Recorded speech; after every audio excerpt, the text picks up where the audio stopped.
అది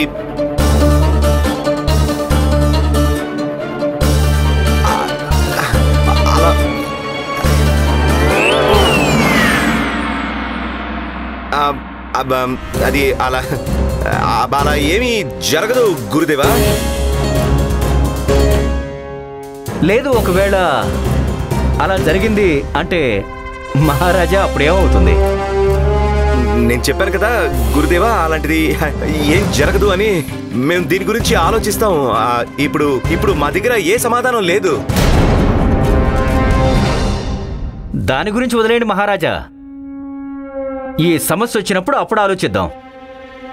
ప్రస్తుతం మీరు విజయనగరంలోని వ్యాపారుల గురించి ఆలోచించండి. రాజ్యం అప్పు నుండి విముక్తి కలిగించలేదు. మాట్లాడేందుకు మరొక ఉపాయం ఏది కనిపించటం లేదు. ఇప్పుడు ఒకవేళ రాజ్యంలోని వ్యాపారులు సమ్మె గనక ఆపకపోతే నా ఉద్దేశంలో జనజీవనం అస్తవ్యస్తం అయిపోతుంది మహారాజా.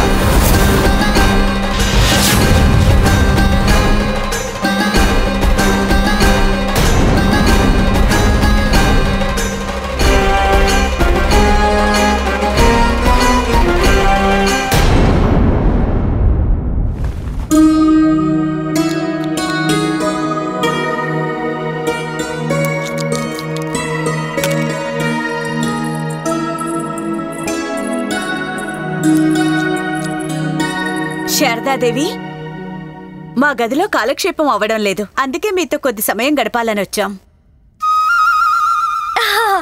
రండి రండి, తప్పకుండా తప్పకుండా కూర్చోండి.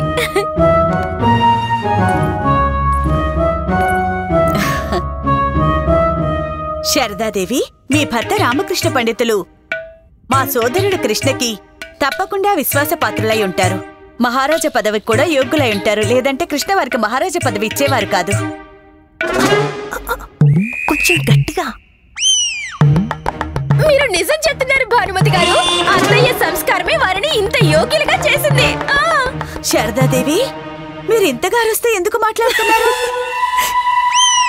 నెమ్మదిగా మాట్లాడండి.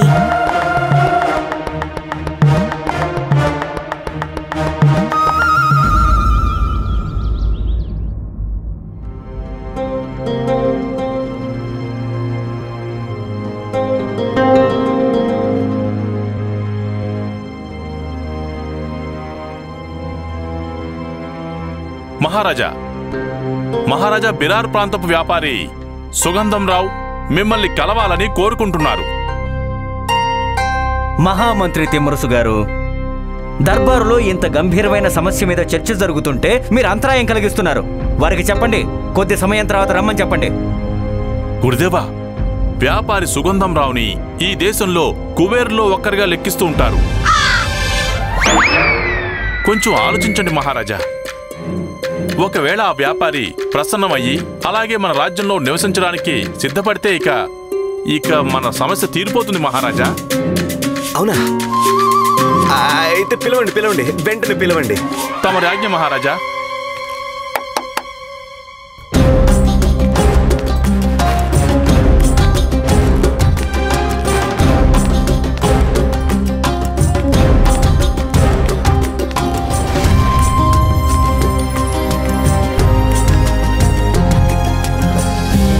ప్రణామాలు మహారాజా. ప్రణామాలు మహారాజా. మీలో ఏదో మార్పు వచ్చింది. ముందు చూసినప్పుడు తల మీద వెంట్రుకలుండేవి, ముఖం మీద మీసాలుండేవి, శరీరం కూడా ఇంత కోమలంగా కనిపించేది కాదు. చూడడానికి చాలా శక్తివంతులుగా అనిపించేవారు.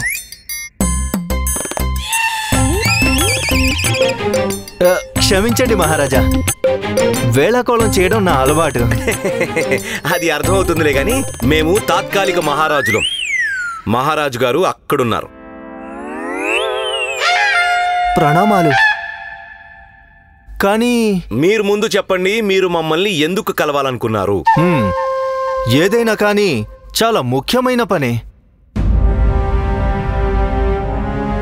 మహారాజా, ప్రజలు అంటుంటారు నా దగ్గర ఎంత ధనం ఉందంటే ఆకాశానికి మెట్లు వేసినా అంతమే అవ్వదని. అలాగా? ఏదేదో అంటుంటారు, కానీ నిజమే అంటుంటారు. గురుగారు గురుగారు గురుగారు ఏదన్నా ఆలోచించడానికి ముందు ఇది ఆలోచించండి. తర్వాత అనుష్ఠానం వీరింట్లోనే చేయాలి ధనం సంపాదించడానికి. ధనిమణి, మీరు నా మనసులో మాట చెప్పేశారు. నేను విజయనగరం వచ్చింది నా ధనాన్ని పెట్టుబడిగా పెట్టడానికి. కానీ వచ్చి చూస్తే ఇక్కడ స్వదేశీ వ్యాపారుల పరిస్థితే బాలేదు. ఇక మా పరిస్థితి ఏంటి? ఎలాగూ వచ్చాం కాబట్టి వెళ్తూ వెళ్తూ మహారాజు దర్శనం చేసుకుందామని తర్వాత అనిపించింది. మీరు నిశ్చింతగా ఉండండి, మీ ధనం సురక్షితంగా ఉంటుంది. మీరు మా రాజ్యంలో పెట్టుబడి పెట్టవచ్చు. క్షమించండి మహారాజా, మీ రాజ్యంలో అనిశ్చితి కనబడుతుంది. అసలు మహారాజు స్థానంలో తాత్కాలిక రాజు, ఇక మరోవైపు వ్యాపారుల సమ్మె. ఇది తప్పుడు పెట్టుబడి అవుతుంది.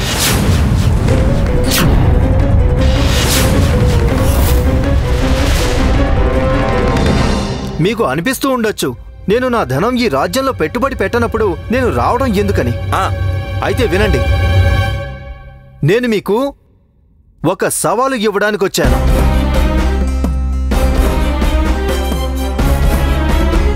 విజయనగర దర్బారులో ఎటువంటి సవాలైనా అది తప్పకుండా పూర్తవుతుందని విన్నాను. సవాలు ఏంటి? మహారాజా, లోకంలో మనిషి ఏ వస్తువునైనా కూడా తన ఆధీనంలో చేసుకోగలడు, కానీ గాలిని కాదు. ఇదే నా సవాలు. మీరు గాలిని మీ ఆధీనంలో చేసుకొని చూపించండి.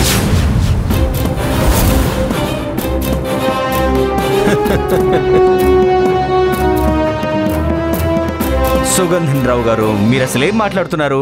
గాలిని ఎవరైనా ఆధీనం చేసుకోగలరా? ఇది జరిగే పని కాదు, అసంభవం. నేను విన్నదేంటంటే విజయనగర సామ్రాజ్యంలో అసంభవం సంభవం అవుతుందని. సుగంధిరావు గారు, ఒకవేళ అలా సంభవించడం జరిగితే గనుక ప్రతిఫలంగా మాకు ఏం లభిస్తుంది? నా ధనాన్ని నేను విజయనగరంలో పెట్టుబడి పెడతాను. ఈ పనైతే మా పండితులు, మా మహారాజు పండిత రామకృష్ణ చిటికెలో చేసేస్తారు.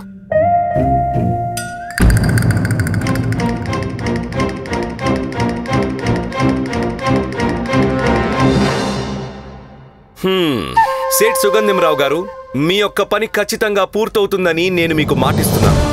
మేము గాలిని ఆధీనం చేసుకుంటాం. నేను మీ నుండి ఇదే ఆశించాను, కానీ ఒకవేళ మీరు అలా చెయ్యలేకపోతే ఏంటి? ఒకవేళ మేము అలా చెయ్యలేకపోతే మీకు 5 కోట్ల బంగారు నాణాలు ఇవ్వడం జరుగుతుంది.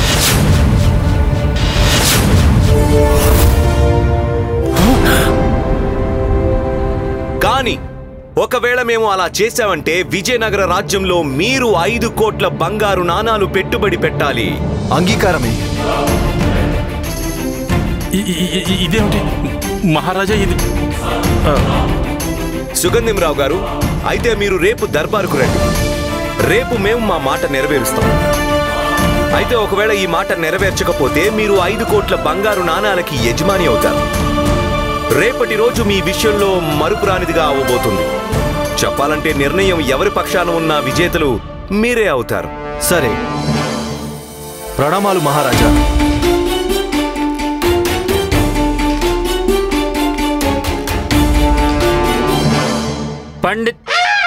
మహారాజా పండిత రామకృష్ణ, మీరు ఈ నిర్ణయం బాగా ఆలోచించే తీసుకుని ఉంటారని మేము ఆశిస్తున్నాము. కృష్ణదేవరాయలు గారు, ఆలోచించి అర్థం చేసుకోవాల్సిన పని మహారాజుది కాదు, అది మీ యొక్క పని.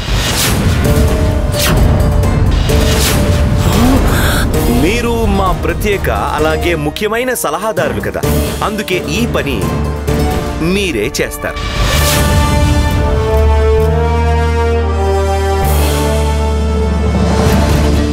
ఈ సమస్యకి పరిష్కారం మీరే కనిపెడతారు. మేమా? కృష్ణదేవరాయలు గారు, ప్రత్యేక సలహాదారు పదవి బాధ్యతగా మీరు ఈ సమస్యకి ఒక మంచి పరిష్కారం కనిపెట్టే తీరాలి.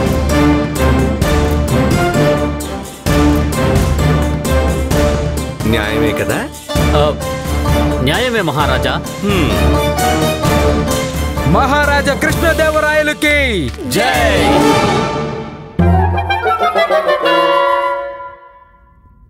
మహారాజు పండిత రామకృష్ణకి మహారాజు పండిత రామకృష్ణకి మహారాజు పండిత రామకృష్ణకి మహారాజు పండిత రామకృష్ణకి సుగంధ సుగంధ అన్ని విషయాలు తెలుసుకొని వచ్చాను. నా సోదరుడు కృష్ణ కారణం లేకుండా ఏ నిర్ణయం తీసుకోడు. ఏం జరిగింది అత్తయ్యా? అదే కృష్ణ ఎవరినైతే ఆపద్ధర్మ మహారాజం చేశాడో ఆ రామకృష్ణ పండితులు అత్యంత ప్రతిభావంతుడైన వ్యక్తి. అలాగే విజయనగరానికి నాయకుడు. పైగా నా సోదరుడు కృష్ణకి కుడి భుజం కూడా. బుద్ధిలో ధనికుడు, అత్యంత చతురుడు. విజయనగరానికి లెక్కలేనని సమస్యల నుంచి విముక్తి కలిగించాడు. కృష్ణ రామకృష్ణ పండితులకి అష్టదిగ్గజం పదవి కూడా ప్రదానం చేశాడు. ఆయన కేవలం విజయనగరంలోనే కాదు, చెప్పాలంటే ఢిల్లీ దర్బార్ వరకు వీరి ప్రతిభను కీర్తించడం జరుగుతుంది. నేను రామకృష్ణ పండితుడనే పేరు గల విలక్షణ పురుషుడి దర్శనం కోసం చాలా ఆతృతగా ఉన్నాను.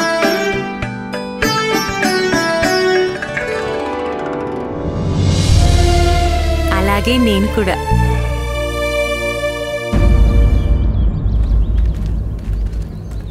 రామకృష్ణ పండితులు అత్యంత తెలివితో ఈ సమస్యని మా తల మీద పెట్టారు. తప్పకుండా దీనికి ఏదో ఒక పరిష్కారం కనిపెట్టి తీరాలి. లేకపోతే 5 కోట్ల బంగారు నాణేల నష్టం ఏర్పడుతుంది. రాజ్యపు ఆర్థిక వ్యవస్థ మీద ఇది చెడు ప్రభావం చూపిస్తుంది. ఏం చేయాలి? అన్నిటికన్నా ముందు ఇంటికి వెళ్లి మహారాణి చిన్నాదేవి యొక్క రుచికరమైన వంటలు తింటాము. అప్పుడు మనస్సు శాంతిస్తుంది. ఇక ఏదైనా ఉపాయం స్ఫురిస్తుంది.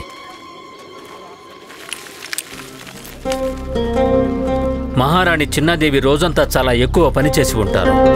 మేము వారి కోసం పలహారం తీసుకువెళ్తాము. సంతోషిస్తారు.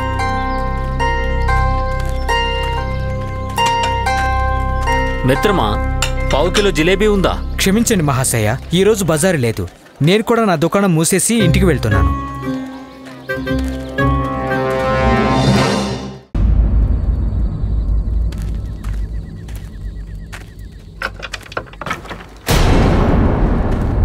ఈ దుర్గంధం ఎక్కడి నుంచి వస్తోంది? బహుశా మహారాణి చిన్నాదేవి. చిన్నాదేవి, మహారాణి చిన్నాదేవి సురక్షితంగానే ఉన్నారా? చిన్నాదేవి! మహారాజా, నేను ఎప్పటి నుండో ఈ పొయ్యి అంటించడానికి ప్రయత్నిస్తున్నాను. ఇది మండడమే లేదు.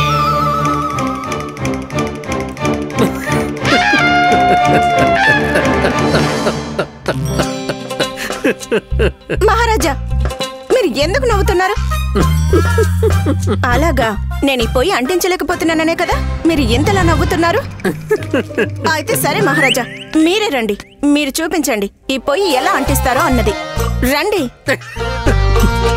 తప్పకుండా మహారాణి చిన్నాదేవి, ఇది చాలా సులభం. సరే. కేవలం ఇందులో కొంచెం కట్టెలు వెయ్యాలి. అలాగా? తరువాత అగ్నిని ప్రజ్వలింపజేయాలి. హా. ఆ కట్టెలు ఒక్క క్షణం.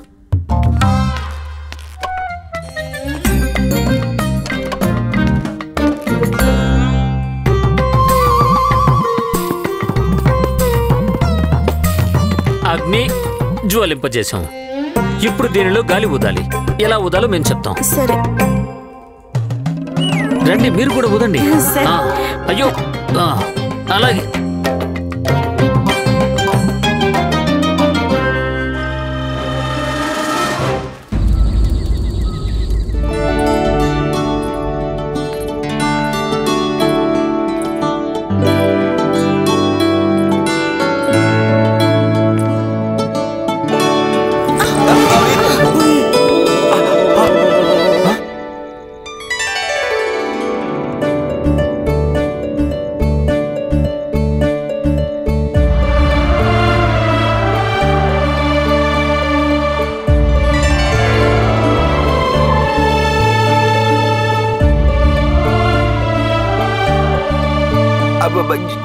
క్షమించండి, క్షమించండి. లేవండి, లేవండి, లేవండి. మీరు బాగానే ఉన్నారు కదా? మీరు రామకృష్ణ పండితులే కదా? అవును. నేను విన్నాను మీరు బుద్ధిలో ధనికులని. ఏ సమస్యనైనా మీరు రెప్పపాటు కాలంలో పరిష్కరిస్తారని. అయితే మీరు ఆ చందమామని నేల మీదికి తీసుకురాగలరా?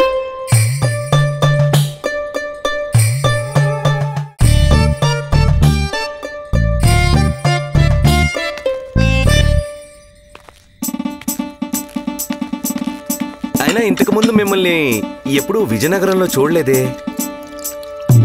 నేను మహారాజు కృష్ణదేవరాయల చెల్లెల వరుసైన మహారాణి భానుమతి గారితో కలిసి విజయనగరం వచ్చాను. నేను వారి మేనకోడలు సుగంధని. అలాగా. ఇదిగోండి, మీ ప్రియమైన చందమామ మీ దగ్గరకు వచ్చేసింది. ఎక్కడ? దాని దగ్గరికి వెళ్ళి చూడండి.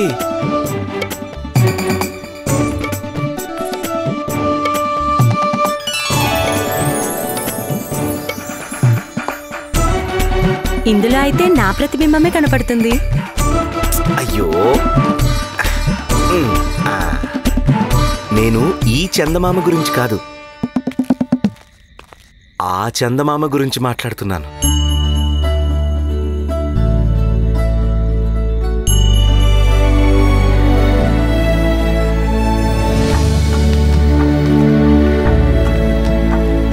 నేను ఈ చందమామ గురించి కాదు, ఆ చందమామ గురించి మాట్లాడుతున్నాను. అంటే మీరు నన్ను చందమామ అన్నారా?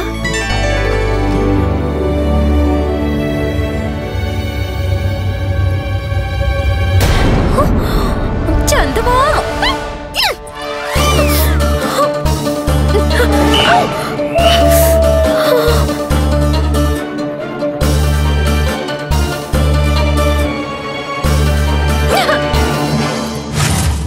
అద్భుతం! చూడండి మహారాజా, అంటుకుంది.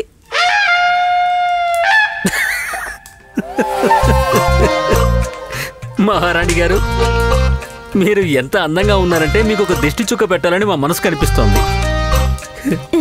కానీ మీ ముఖం మొత్తం నల్లగా అయిపోయింది.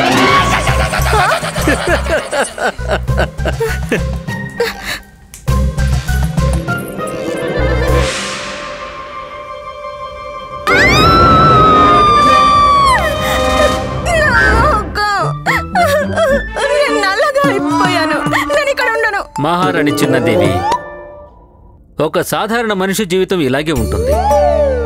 పైగా ఇది అమ్మ కోరిక. అయితే ఇంకా 3 రోజుల వరకు మనం ఇదే విధంగా జీవించాల్సి ఉంటుంది.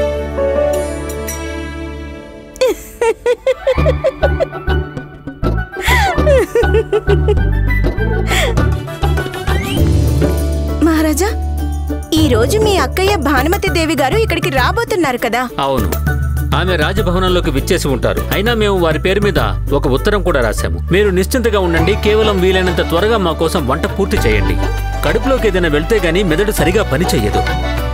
రామకృష్ణ పండితులు మమ్మల్ని ఒక విచిత్రమైన గందరగోళంలో పడేశారు. మహారాజా, నా ఉద్దేశం పతిదేవులు గారు ముందు మీరు రామకృష్ణ పండితులు గారిని అనేకమైన సమస్యల గందరగోళంలో పడేసేవారు. ఈ రోజు వారు మిమ్మల్ని పడేశారు. అయినా కూడా ముఖ్యమైన సలహాదారు పదవిలో మీరే ఉన్నారు కదా. అయితే సమస్య కూడా మీరే పరిష్కరించాల్సి ఉంటుంది. మీరు నిజం చెప్తున్నారు.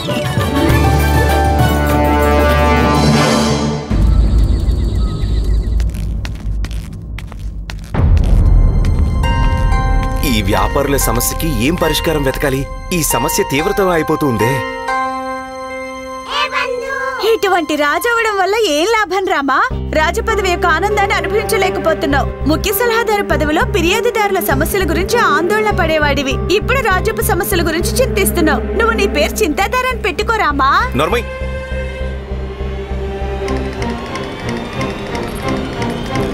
ప్రణామాలు మహారాజా. ప్రణామాలు. మీరు ఇక్కడ? నాకు చందమామను చూపించినందుకు మీకు ధన్యవాదాలు తెలపడానికి వచ్చాను. ధన్యవాదాలు, ధన్యవాదాలు. ఆయన రాజభవనానికి వచ్చిన దగ్గర నుండి ఒకే పేరు వింటున్నాము, మహారాజ్ పండిత రామకృష్ణ, మహారాజ్ పండిత రామకృష్ణ. మీరు విజయనగరంలో అష్టదిగ్గజ పదవిని కూడా పొందారు. నాకు నమ్మకం కలగడం లేదు, ఒక మనిషి ఇంత బహుప్రజ్ఞాశాలి ఎలా అవ్వగలడు? మనం మొదటిసారి కలిసినప్పుడు చాలా విచిత్ర పరిస్థితుల్లో కలిసాం. అందుకే నాకనిపించింది ఒక అధికారిక పరిచయం తప్పనిసరి అని. నేను ఇక్కడికి వచ్చి తప్పు చేయలేదు కదా? లేదు, కానీ మీరు ఇక్కడికి ఏదో ముఖ్యమైన పని మీద వచ్చారని నేను అనుకున్నా. ఏ, మీరు అకారణంగా ఎవరిని కలుసుకోరా? లేదు లేదు లేదు లేదు లేదు, అలాంటిదేం లేదండి. అయినా నా దగ్గర ఒక సరైన కారణం ఉంది.